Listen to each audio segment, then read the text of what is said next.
being on the road recruiting a lot helped in our relationship. It's not home a lot, and I do a lot of speaking, and so how do you do Verkada? Okay, so I get an invitation to speak for Verkada. I said, okay, what the hell is a Verkada? Where did that come from? I've never heard that word before. So in 1992, no, it's a long time ago, yeah, all right? But it was the first time the U.S. had pros in the Olympics. There's a team called the Dream Team, okay? And in 1992 Barcelona Olympics, okay? And I was an assistant coach on that team, okay? So we had just won 2 national championships at Duke. And so I thought I was hot ticket, you know? I was a hot ticket, you know? Used to be. And so I go to the first practice, and it's in center court. And I'm standing there, and I look up, there's Patrick Ewing. There's David Robinson, there's Charles Barkley. My ego is going down. I look, there's Magic Johnson, okay? Larry Bird, and God. Yeah, Jordan was there. Now I am nervous as hell from being so confident and I have to be the bottom guy on the totem pole, right? And so I go through the whole practice, nervous, but I don't make any mistakes, but I'm exhausted at the end of the practice. And I sit down and have a glass of water. And Michael Jordan starts walking towards me. Now, Duke and North Carolina have a rivalry, and he went to North Carolina, and so he's the top of the totem pole, and he starts walking towards me. So I said, I'm gonna get it. You know, I know I'm gonna get it, but I went to West Point, I can take it. So I'm sitting there, and he says to me, Coach, I'd like to work out for about 30 minutes. Would you work out with me? Would you please work out with me? And so you have a glass of water or Jordan. You know, I took Jordan. So I get through 30 minutes, and he says to me, Coach, thanks a lot. I really appreciate it. So I learned a great lesson with that.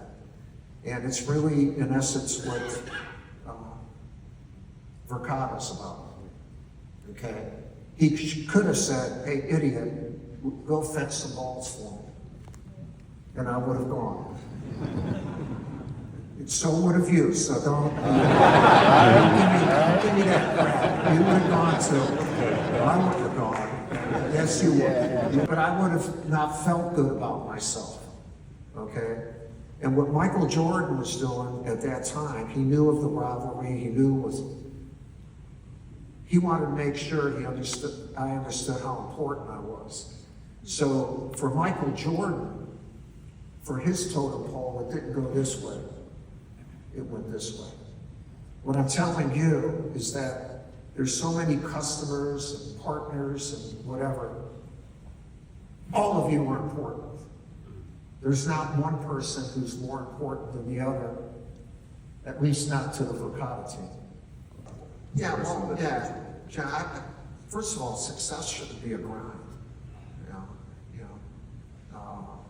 You should be hungry for success, and you want to, like Kobe Bryant would always say, pressure is a privilege that's not afforded to many people because they never want to be put in that so-called position where the common look would be it's pressure instead of, no, this is an opportunity.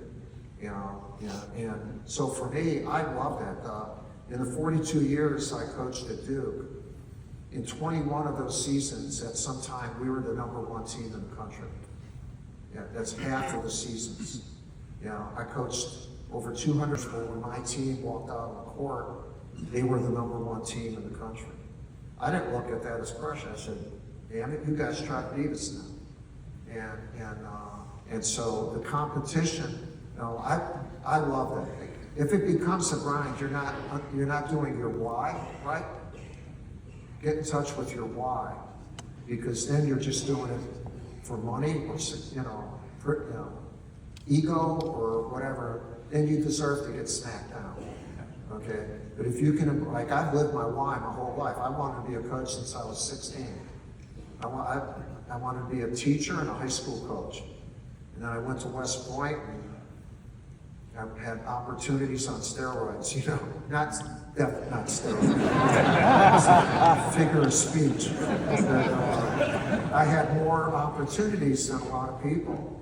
And so you know, and I want guys with me that want that too and that want to do it again. I call it, you know, once you do something, it's over. And so then you got to do something again. I call it next play. So whether the thing you did was a win or a loss, or a success, into the next step. And it's a next play mentality. And are you willing to give for that next play what you did for the previous play? And if you keep doing it, it becomes a habit. You know, so what a lot of people think is a grind, that's what you do. You know, that's what you do.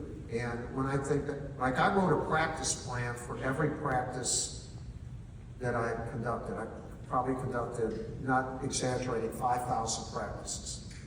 That's 5,000 nights where you're writing a practice plan. You're looking at tape and whatever. And I have every one of them. I still have all, including all the Olympics and whatever. And because I wanted to be prepared. And people say, man, you're giving up a lot. No, it's what I do.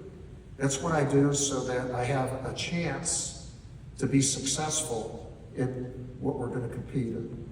And I call it being worthy of winning. And that doesn't mean the other person isn't worthy of winning.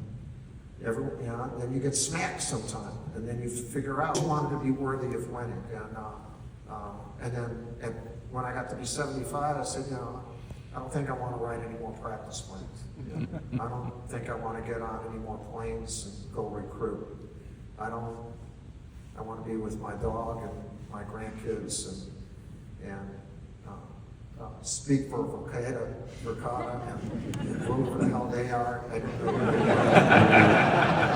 I made up some name. Can you imagine someone just making up a name and being a company?